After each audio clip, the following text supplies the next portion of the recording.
So I was watching the X Zone TV channel last night when I was abducted by aliens, and they kept repeating to me over and over again, simultv.com, simultv.com. What's simultv.com? That's what I asked them. They had it written on the side of their UFO. How do you spell that? UFO. No, I mean simultv.com. simultv.com. simultv.com. Right. simultv.com. Interesting that you were abducted by aliens in a simultv.com UFO last night. Oh, yeah? Yeah. Now that you mention it, I remember now last night I was awakened from a deep sleep. My great-grandmother was standing there. She said she'd come from the hereafter to tell me about simultv.com. She even spelled it out for me. simultv.com, sonny boy. simultv.com. simultv.com, sonny boy. Wow. Yeah. Guys, you'll never guess what my psychic guru just told me. simultv.com. Exactly. Are you guys psychic too? Of course. We all know about simultv.com. simultv.com.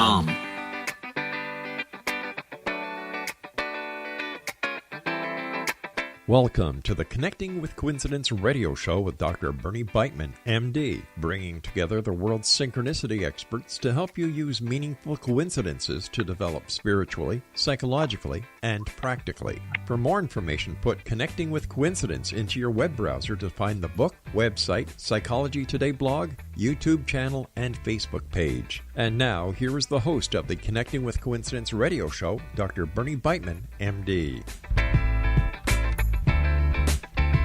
Hello out there.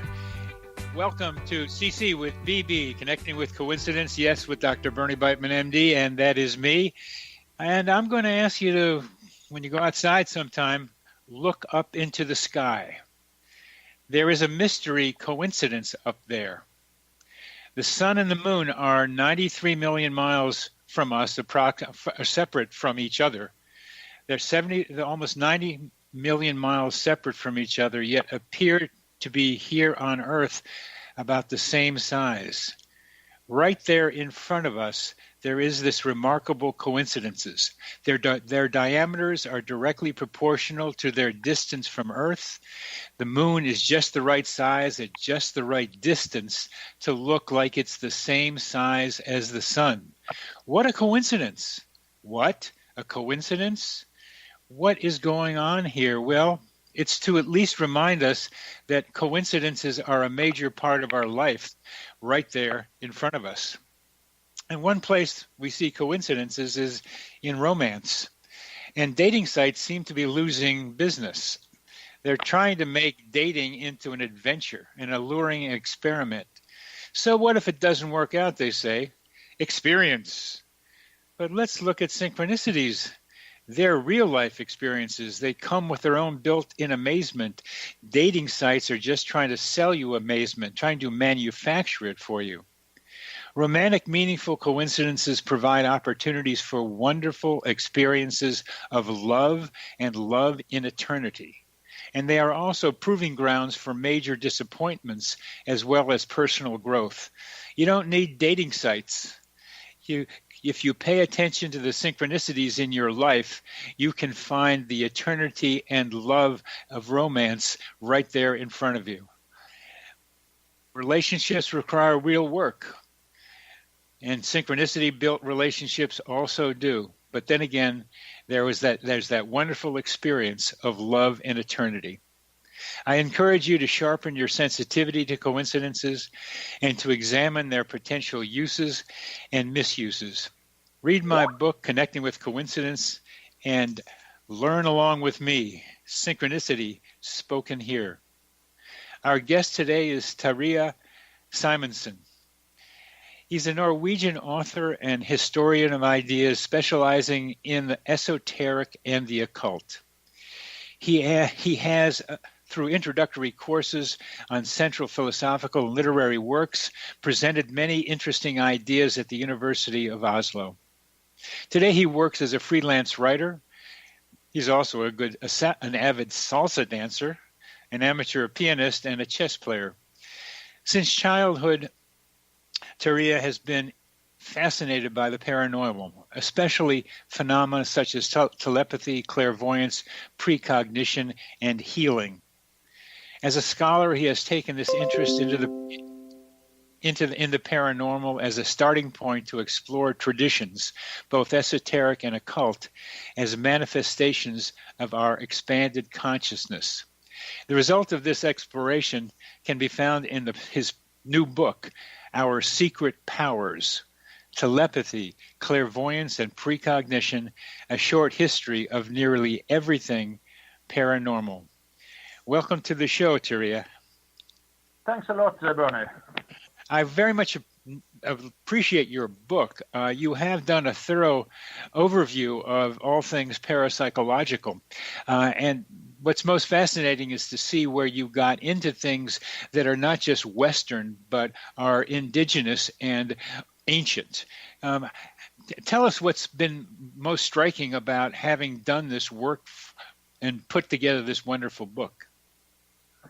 It's so many sources and so many threads in this web, so it's difficult to really what to focus on. Well, let me ask you one specific question that I find very intriguing in all this. You came out with an interesting term, the mental internet. Yes. Well, that's based on kind of summing up many of my experiences, and also one kind of a strange experience. I was going to a date some years ago, and I asked old guy, Norwegian psychic from those kind of Roma people, or travelers as they call them.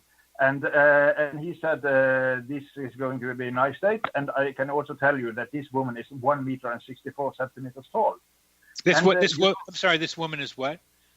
This woman is 1 meter and 64 centimeters tall. Oh. That's quite precise. That's very precise, yes. Very precise. And I went to this date, and being the curious guy that I am, I couldn't keep myself back. So during the date, I asked her, just by the way, how tall are you? And then she said, 1 meter and 64. And, I was floored. How could he know? And next day I called him again and said, how on earth did you know this? And then we somehow, more or less together, what is called compared to the internet, where you put in a search word on Google, for instance, and then you hit the enter button and you get lots of information. And more or less good, it can be sorted well or sorted lousy, but you will get lots of information connected to the theme you're searching. So it struck me suddenly, it's just like that it functioned, because he told me that he did not have control exactly what came through. But when I asked him the question about her and the date, he got lots of different information. It could be the father's occupation, it could be the brother's color of hair, for instance, but what came through by some kind of coincidence was her height. And so he just told me.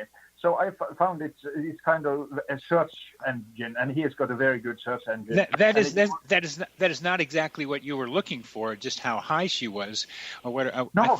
I think you were looking for just how this date was going to evolve for you.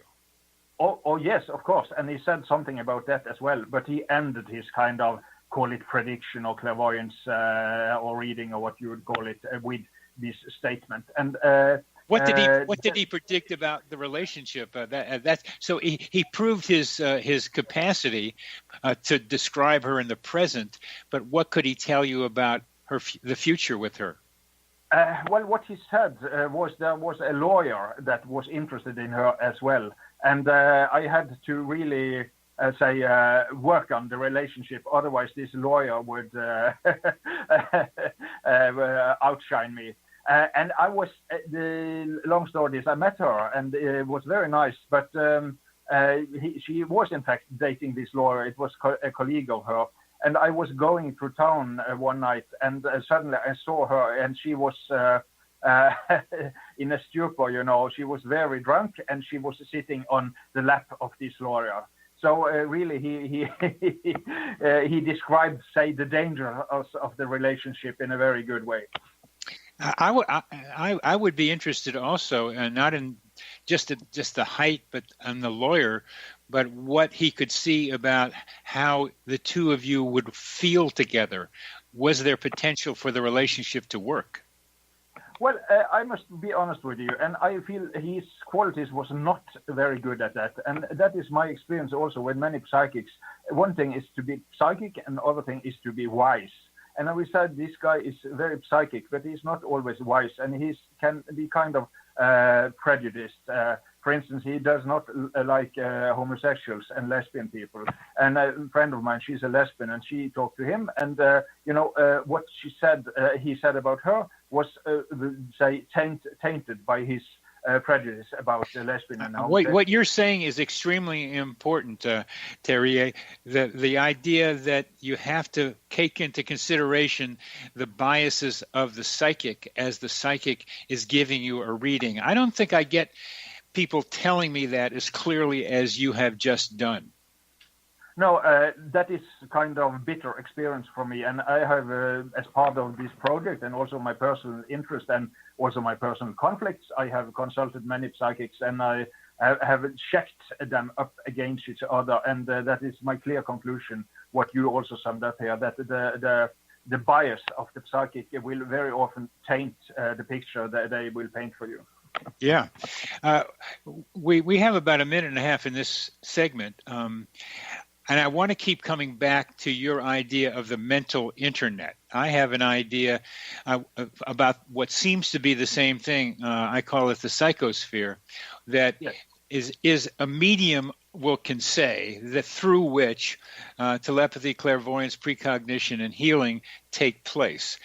Please begin to describe, and we'll continue this in the next segment, what you mean by the mental internet. Well, it's kind of a modernized term for what is usually called collective consciousness in a way, and it's a very common and very old idea in esoteric lore. For instance, in alchemy, you have the anima mundi, the world spirit, and you have lots of different concepts describing this sphere. In Castaneda's work, his interpretation of the Nahual could be one, and that somehow we are linked together. Our consciousness is not basically an individual thing, but a collective thing. And it struck me that the internet is our most modern and descriptive metaphor for this, because the internet is not inside my head or inside your head, but it's between all our heads, just like the internet is between all our PCs and mobile phones. Yes, so we'll continue this in our next segment. You're listening to Connecting with Coincidence with your host, Dr. Bernie Beitman, MD, on the X-Zone Broadcast Network, and our guest today is Terje Simonsen.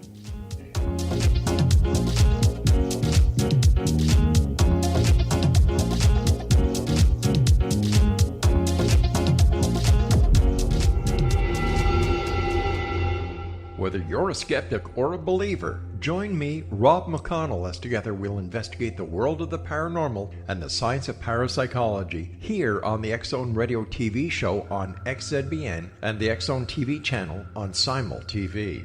Since 1990, the X-Zone Radio TV show has been the place where people dare to believe and dare to be heard. Together, we'll investigate UFOs, aliens, ghosts, Bigfoot, psychic phenomenon, lake monsters, conspiracy theories, government cover-ups, the truth embargo, alien abductions, ESP, haunted locations from around the world, and so much more. With over 28 years of broadcasting and more than 4,500 individual guests, the X-Zone is truly a place where fact is fiction and fiction is reality, as evidenced by the credibility, integrity, and professionalism of the guests that we bring to our international audience.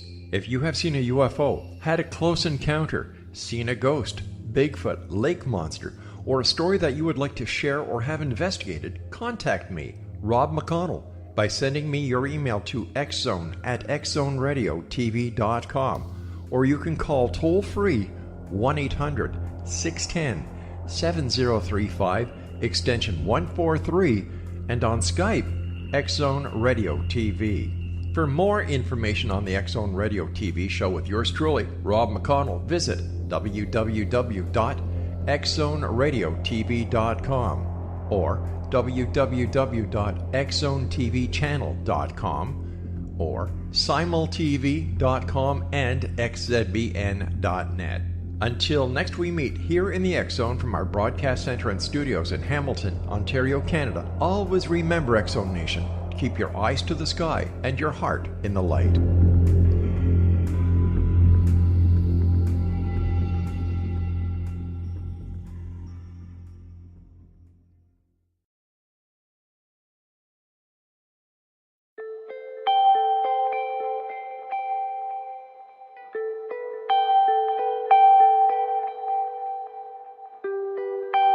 It's hard to listen to the news without realizing we're living in volatile, unprecedented times. Yet never has there been such an opportunity to transform the human condition. As old structures fail, where can we find the guidance to co-create a better way? Find Your Path Home is an ever-evolving, leading-edge information, education, and healing resource center designed to support and guide you on your path to unity and enlightenment. Based on sound principles employed by shamans worldwide, we provide techniques that can support you through the current transitions, offering online shamanic classes, international long-distance shamanic healing sessions, complimentary Mission Evolution radio episodes and Stairway to Heaven TV vignettes, seminars, retreats, and much more. All of this can be found on findyourpathhome.com.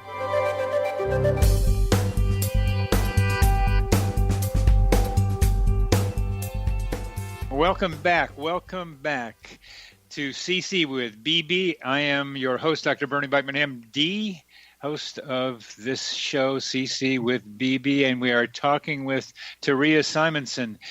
And Terje has, by his great experience with paranormal personally, parapsychological personally, and remarkable interviews and review of the history of ideas in parapsychology, come up with a concept that's old but new. The idea of the mental internet as a name for the links among and between us, our human and animal and plant and earth minds. When I hear mental internet, Terje, I think of I stay here on Earth with that concept, that it's local. I think of it as a local phenomenon, potentially as a universal phenomenon, but I love to be able to stay right here on Earth with the mental internet. When you describe it, when you talk about it, are you talking about like unus mundus, like a concept that covers everything, the whole universe? Well, basically it's a metaphor, so perhaps I will not be so extremely specific about it, but the idea is describing how the collective consciousness works, really. And it works like an internet where you send telepathic emails to friends and family, and you can make clairvoyant downloads of information. So how far this mental internet stretches, I speculate about that in my book, and we can go with a concept of Akasha from Erwin Laszlo, and then it's a really cosmic thing. And but we can also just describe it as a local phenomenon between, family and friends, and the information you need for your life here on Earth. So, but basically, I think the cosmos is interconnected. So, in the last resort, it would be resembling the unus mundus. But as I said, it's more a functional term to describe how we can interact with this collective consciousness. Well, it's important to be able to use these technological metaphors. There was an old book from the 30s called Mental Radio, and it was the idea of the same thing, that we can connect each other. We connect each other like we are radio stations, beaming to each other. And they didn't have an internet back then. They had radios. Now we have an internet.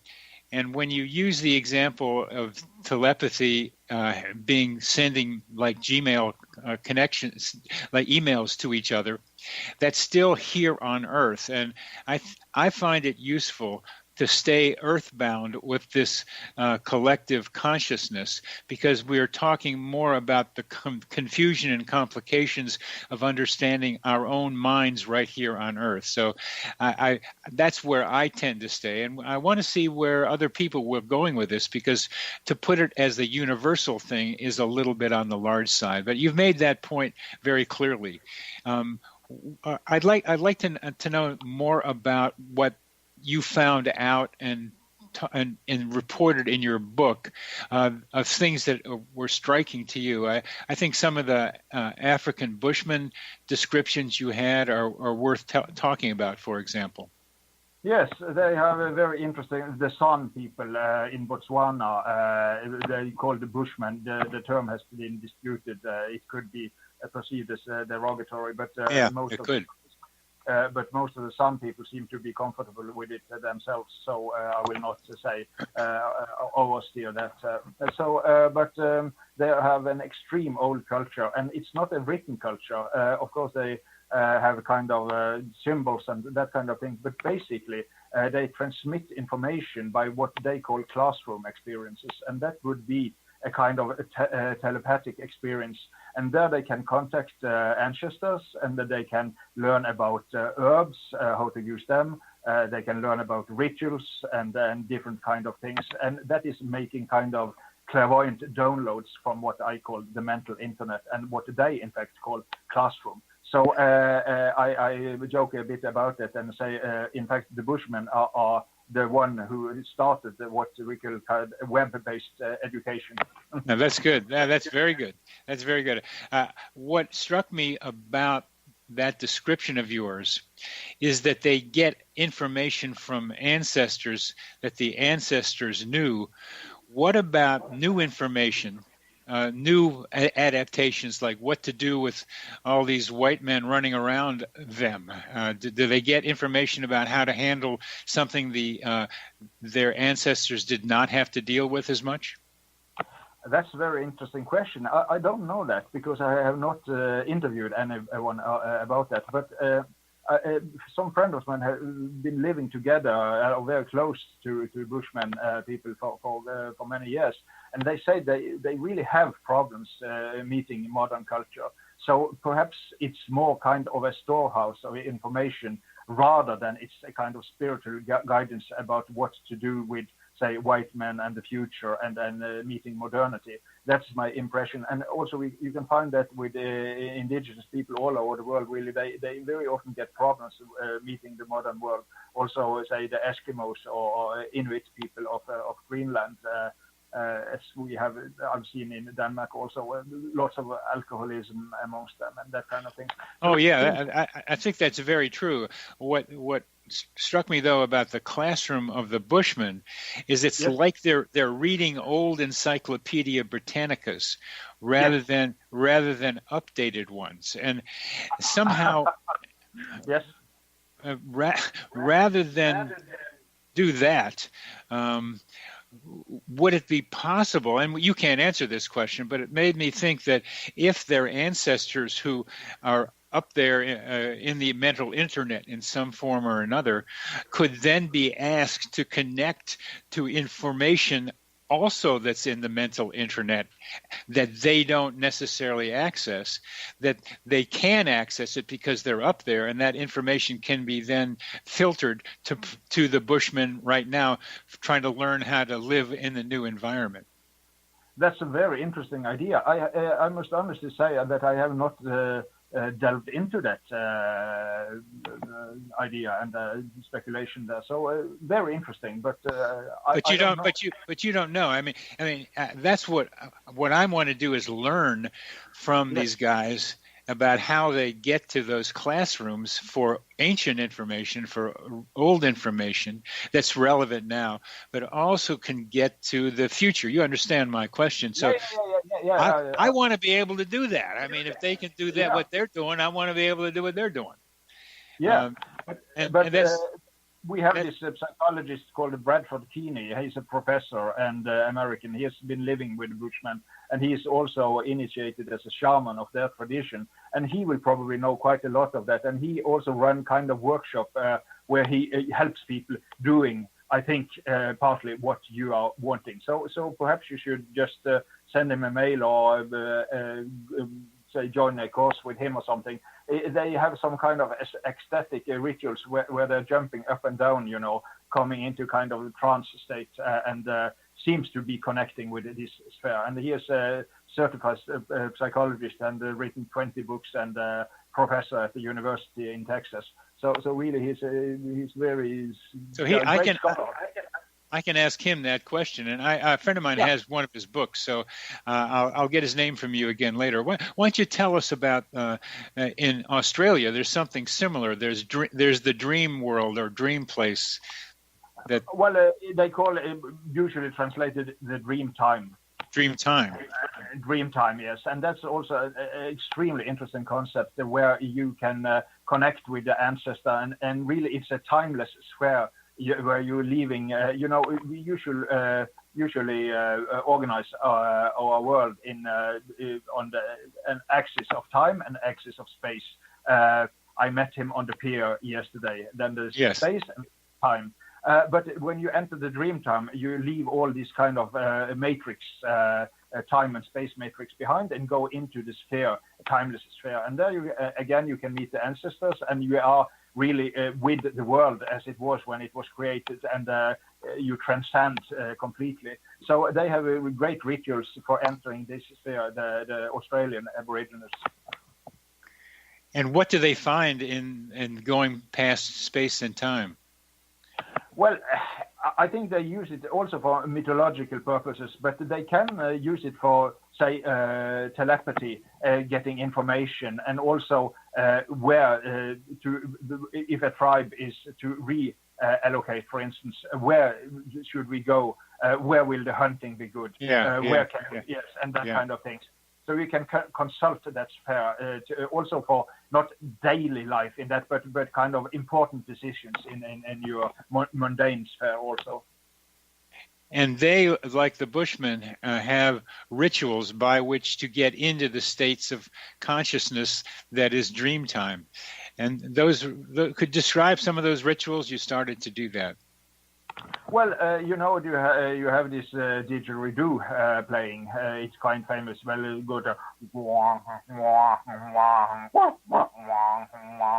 this meditation. You have this hollow, what is called trunk of a little tree, and you use those sounds for meditation to alter states of consciousness. That is one kind which, a lot of modern hippies use the didge to get into that. A Polish guy I know, he smokes a bit of a kind of weed and does this, and he is seems to be able to open to clairvoyance through that kind of ritual. Yeah, there are all kinds of attempts by people drumming, and now binaural sounds that seem to put people in altered states. There is in the human being a desire to alter consciousness, and we're going to alter into the next episode. You're listening to Connecting with Coincidence with your host, Dr. Bernie Beitman, MD, on the X-Zone Broadcast Network. We're talking with Terje Simonsen, author of Our Secret Powers.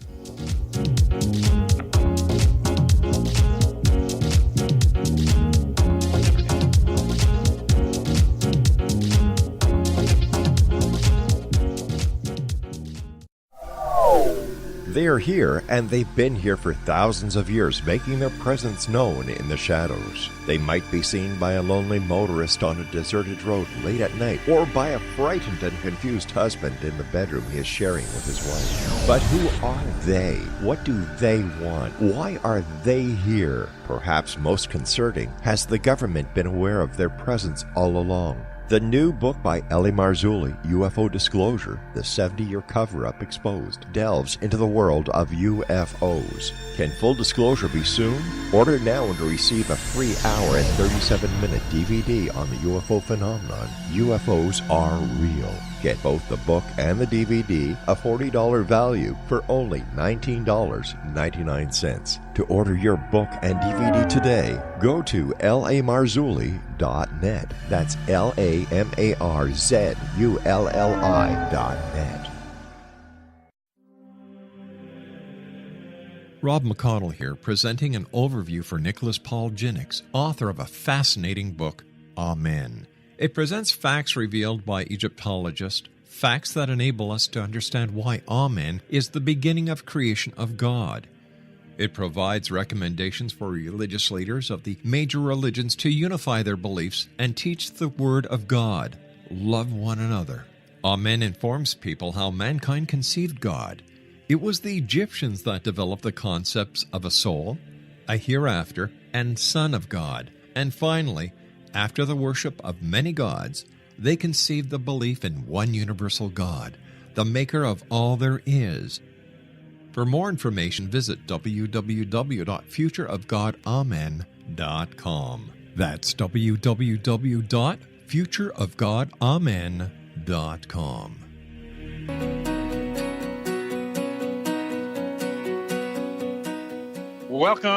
Welcome back to CC with BB. I'm your host, Dr. Bernie Beitman, MD, and we are talking with Terje Simonsen, and we're getting into altered states of consciousness, which is a lot of fun to do under the right conditions.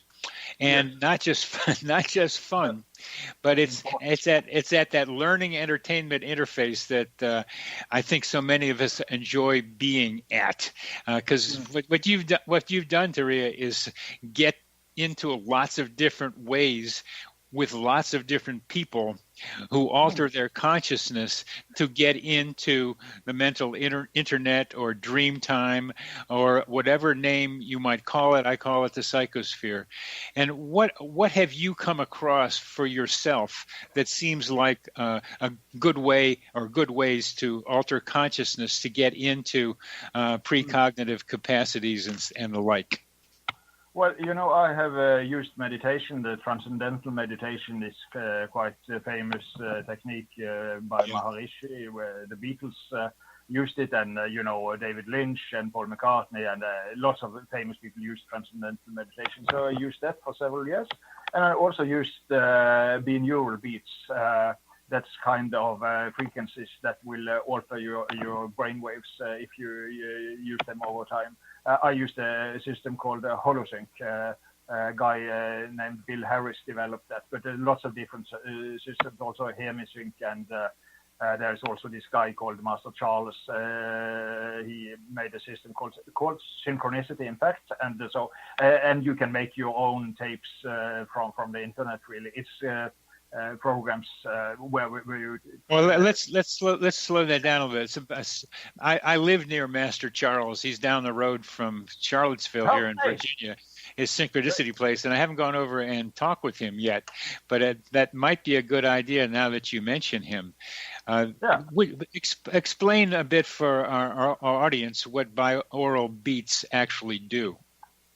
Well, it's you have to have a headset, and you have one frequency in one ear, and you have another frequency in another ear. Say you have 540 hertz in one ear, and you have 545 hertz in the other ear, and you also have some kind of what is called a white noise, waves breaking.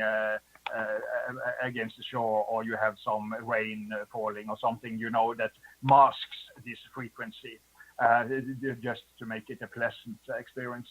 But these frequencies, they will work on your brain because there's a difference, between 540 hertz and 545 hertz, and that is 5 hertz in difference. And somehow this will induce a kind of compensation frequency in your brain, starting to make oscillations of 5 hertz each second. And that's a very deep frequency that usually you have lots of when you are dreaming. And so how you will change gear in your consciousness by inducing that kind of binaural beats, as they are called. That's his basic technique. Oh, I didn't get so the difference of 5 hertz gets induces the between the two different beats in each one beat in one ear and one beat in the other ear. That difference of 5 hertz induces the brain to go to 5 hertz rhythms. Exactly. Wow.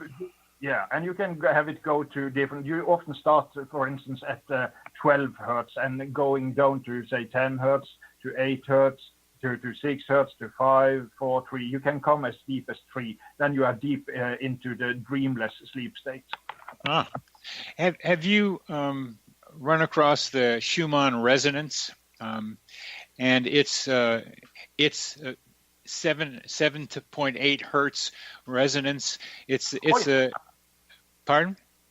Yes, I read about this Schumann frequency. Yes. Mm-hmm. It because it gets close to the 5 hertz that that is associated with dream-like spaces, in which it seems like being in that space opens up a portal to a higher consciousness. Is that the way you think of it? Well, I'm no expert on the Schumann frequency. I read about it, and I'm open to what you say, but I will not say that I reach any conclusion.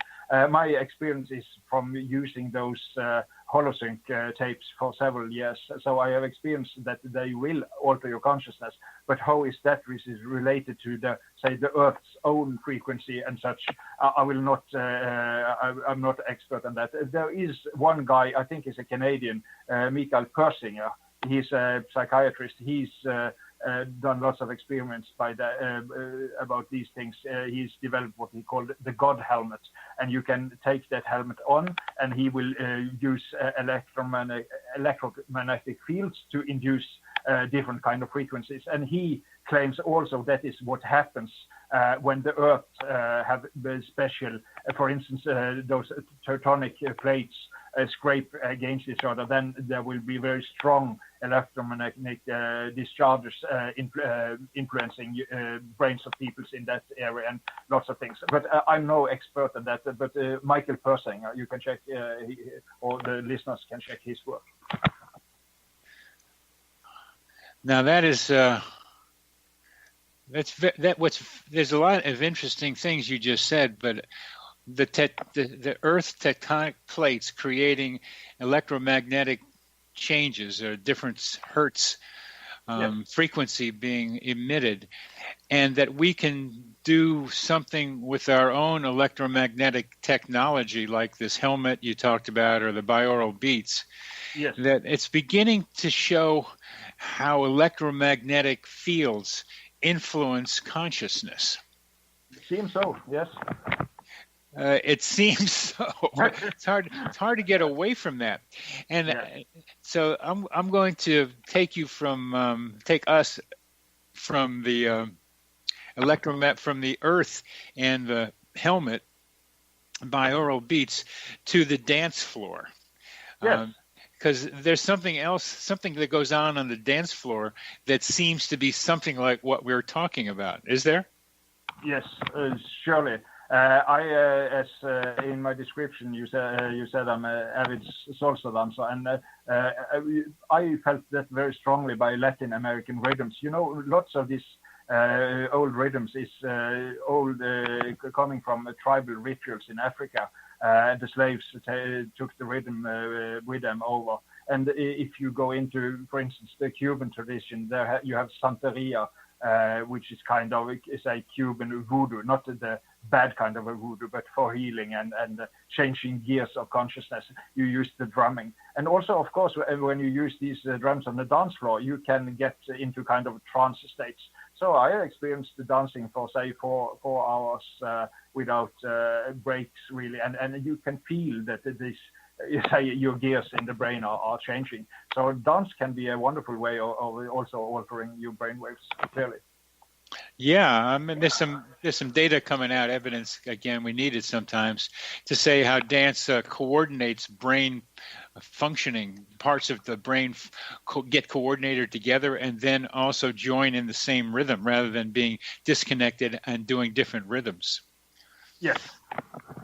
That is the frequency following response, it's called in the brain. And that is what is utilized in these binaural beats that we're talking about, and also mononeural beats, where this, just kind of drumming, for instance, where you have one rhythm and that synchronizes the brain around this, bass pulse. So that's a very powerful. Jung has written about his experiences in Ethiopia, where he participated in a drumming ritual, and he had kind of scary experience by that, really. long story, but I'm very positive to use dance for this. You can also use halogenic or psychoactive plants of different kinds. I will not say anything against that, because used in a responsible, in a good setting, that can also be very useful therapeutically. But basically, I think people are more well off cultivating, say, meditation, dance, and that kind of natural techniques. Well, psychiatry is now coming back to the use of hallucinogens as treatment for a variety of disorders. Places around the country are doing that, in Los Angeles, at Johns Hopkins, in Baltimore, and other places. But doctors are into medicines. Doctors are not into drumming. They're not interested in binaural beats. They're not even interested in breathing and how breathing can change people's behavior. I'm amazed at how ignorant modern medicine is allowing itself to be in not seeing what ancient people and people right now are discovering about more natural ways of helping people feel better and gain, for us, is gaining, and in this discussion, gaining higher consciousness. I completely agree. As we come to the end of this one, this segment, I'm also fascinated with rhythm and the heart and the heartbeat. It's not just the brain we're talking about with drums and with rhythms. There's something about having the rhythms hit the basic heart rates of, say, 70 beats per minute, 60 to 80, and then doubling them to to get the heart moving, which gets the body moving, which gets the brain moving, which gets the whole thing moving. So I want to keep the heart involved with this as we talk about altered states of consciousness. You're listening to Connecting with Coincidence with your host, Dr. Bernie Beitman, MD, on the X-Zone Broadcast Network. And our guest is Terje Simonsen, author of a great book, Our Secret Powers, Telepathy, Clairvoyance, and Precognition.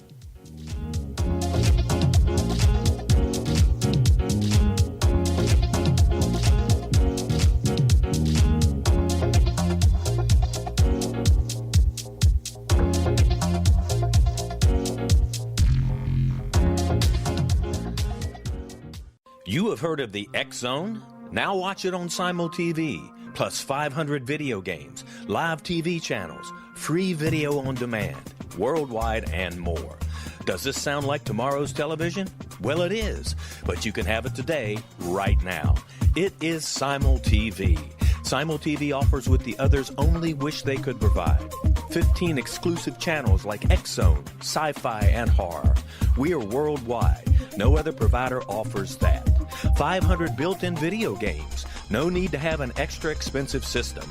We have them included. Free video on demand. Live streaming events from around the world. Interactive online network, and much more. Tomorrow's TV today. Simul TV. Sound too good to be true? Well, it's not. You can have Simul TV today. Sign up at simultv.com. Do it today.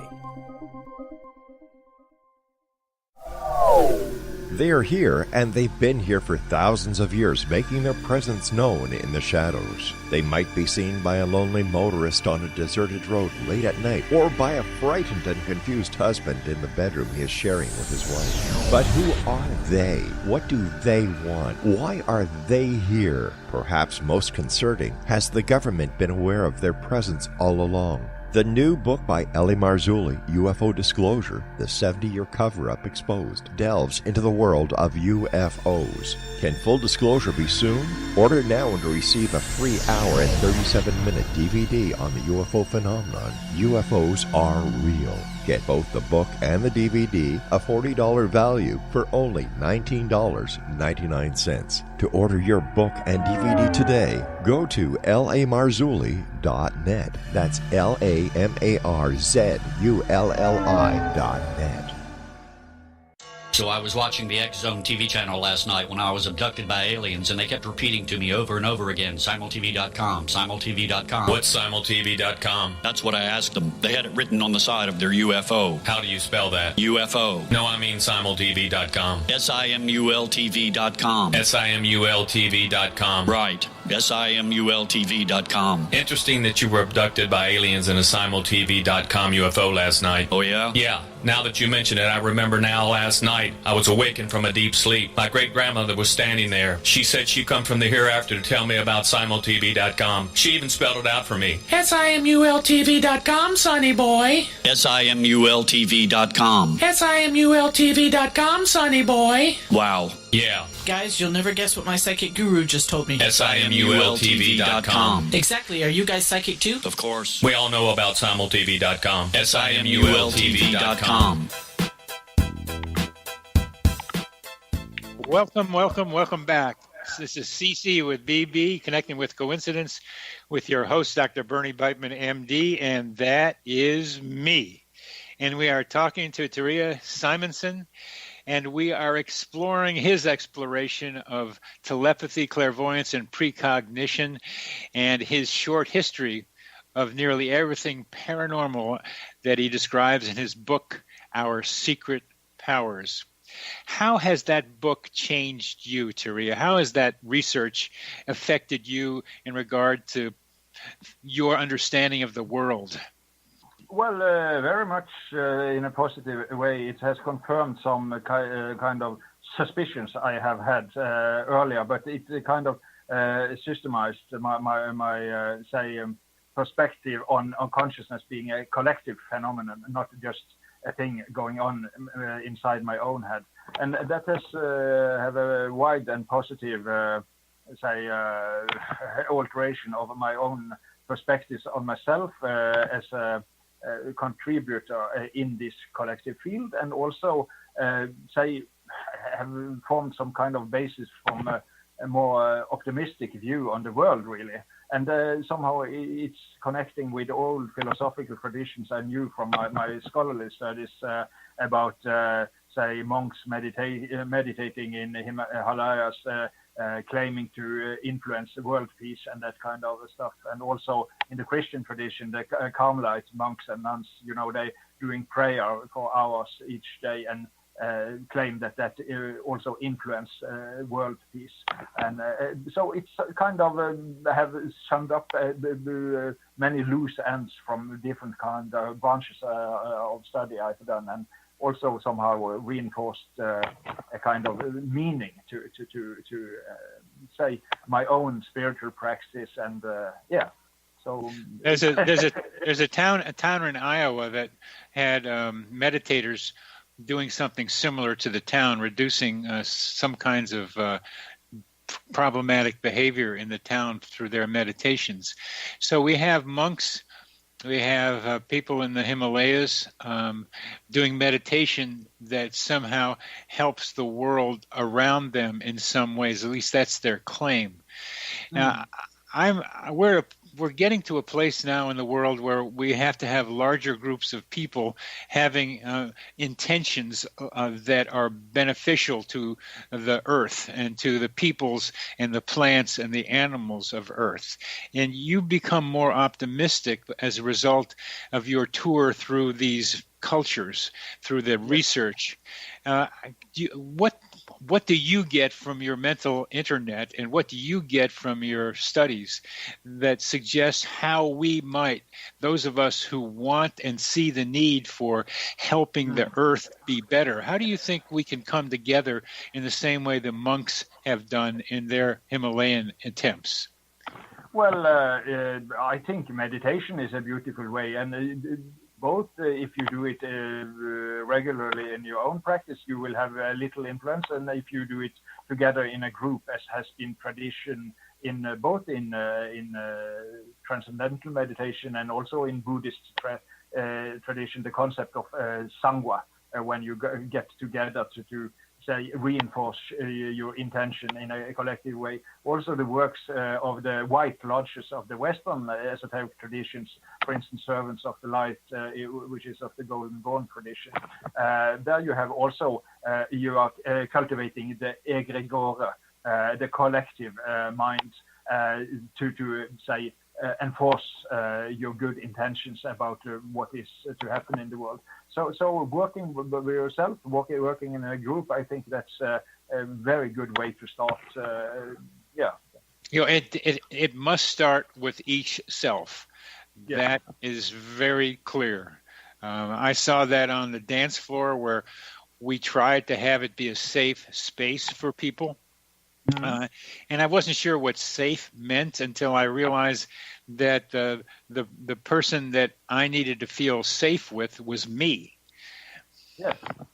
That it was my kind of negative things that could be causing the trouble that I thought might be around me. And it was a startling revelation to experience that. I could be told that, but to see the negative in me that might then be influencing my fear of what could happen around me or negatively affect others is where I had to start. We all have to start this. It took me a long time to get to a place like that and doing a variety of different things. And we need to accelerate the process by which that can happen. And I wonder, I think so, but I wonder what you see as the role of coincidence awareness in expanding human consciousness. Well, as you started the show with saying, have a look up to the sky, and it gives you a kind of feeling of connectedness when you start to see those coincidences. So I think it's a kind of fine-tuning your intuition to the workings of your own mind. It is a very complex theme, of course, but if you somehow, there's a good book about this by Miss Sonia Choquette. She's kind of quite famous spiritual teacher. The title is excellent. It's Trust Your Vibes, and she says that you have to use have the three points is important. You have to recognize that you have vibes, and you have to listen to your vibes, and you have listen. I'm sorry. Listen to what? Your vibes, vibrations. That's what I thought you said. Vibes, V-I-B-E-S. Yes. Listen Nice. to your. Listen to your vibration. I thought you also might have said light, both of which are good ideas. Yeah. Listen to your light, and feel your light, and listen to your vibes or feel your vibes. Okay, trust your vibes. What does that mean to you to trust your vibes? Well, if you are in a connection and you feel that something is not right about that, you should listen to that and not act on it right away, but to expand your awareness about you in this being in this situation, and that will give you information both about yourself and about other people's, and that of course is training. When you start playing the violin, it sounds awful, and if you're not very used to use your intuition, you can you get things quite wrong at the start, but you have to start, and as you train, it becomes better, and suddenly it sounds beautiful, so you have to train your intuition, and it will help you who to hang out with, what to do your time, perhaps to change the job, to avoid certain people and spaces with a very negative energy, for instance, and that kind of things. It will give you information. It will give you guidance that is really invaluable. So, yeah. The means by which you just suggested that we learn how to play the violin of our vibes violin, is by trial and error, is by putting yourself in situations and feeling the vibes and then seeing which way to go. Is it positive or is it negative? Is it good with this person or it isn't? On the dance floor, I get to do that pretty regularly by going past different people and seeing where the vibes are neutral, open, or closed in regard to having contact with me as I go by. And sometimes it's really fun to feel the vibes from other people as they send them to me, and I'm not even paying much attention to them. them. I can. So the dance floor helps me, but what other ways can our people in our audience use to learn to play the violin of their vibes better?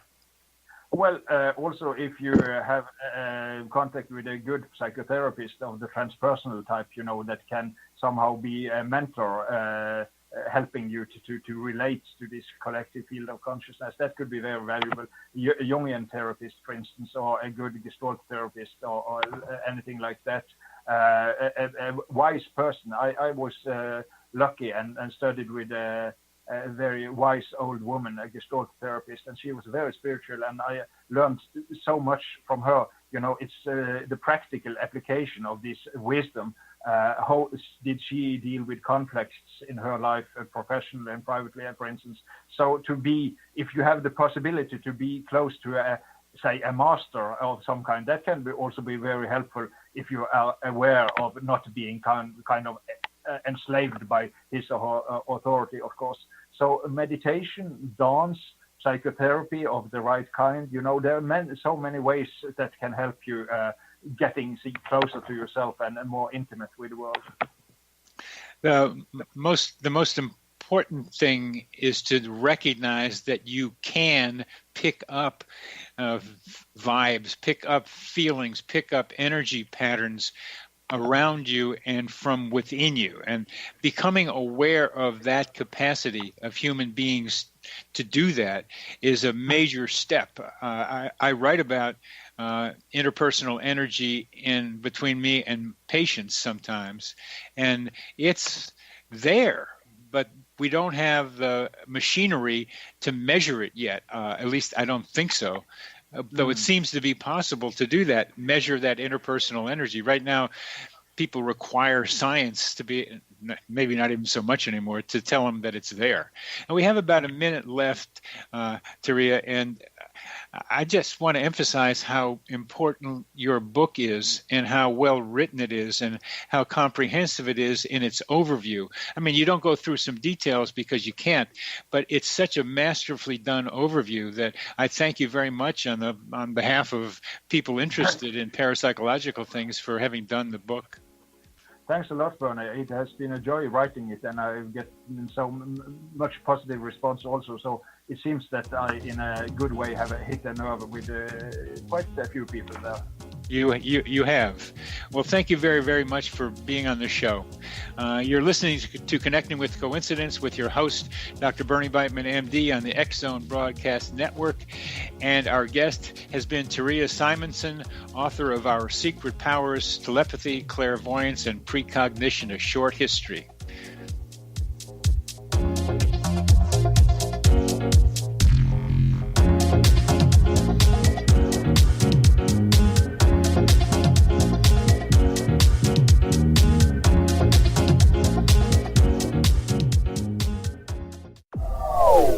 They are here, and they've been here for thousands of years, making their presence known in the shadows. They might be seen by a lonely motorist on a deserted road late at night, or by a frightened and confused husband in the bedroom he is sharing with his wife. But who are they? What do they want? Why are they here? Perhaps most concerning, has the government been aware of their presence all along? The new book by Eli Marzulli, UFO Disclosure, the 70-year cover-up exposed, delves into the world of UFOs. Can full disclosure be soon? Order now and receive a free hour and 37-minute DVD on the UFO phenomenon. UFOs are real. Get both the book and the DVD, a $40 value, for only $19.99. To order your book and DVD today, go to lamarzulli.net. That's LAMARZULLI.net.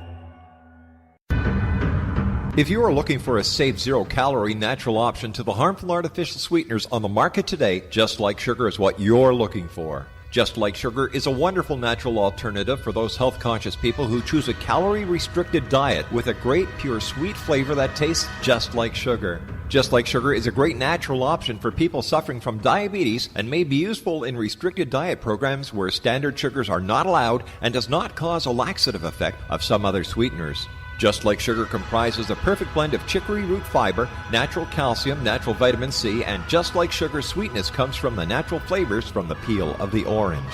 Just Like Sugar is a natural alternative to harmful artificial sweeteners and will change the way that you believe all natural sweetener products taste. Just Like Sugar is available at your local Whole Foods markets, Wild Oats markets, Henry's, Sun Harvest, and many other fine natural food stores in the U.S., Canada, and worldwide. You have heard of the X Zone? Now watch it on Simul TV, plus 500 video games, live TV channels, free video on demand, worldwide, and more. Does this sound like tomorrow's television? Well, it is, but you can have it today, right now. It is Simul TV. Simul TV offers what the others only wish they could provide. 15 exclusive channels like X-Zone, Sci-Fi, and Horror. We are worldwide. No other provider offers that. 500 built-in video games. No need to have an extra expensive system. We have them included. Free video on demand. Live streaming events from around the world. Interactive online network, and much more. Tomorrow's TV today. Simul TV. Sound too good to be true? Well, it's not. You can have Simul TV today. Sign up at simultv.com. Do it today.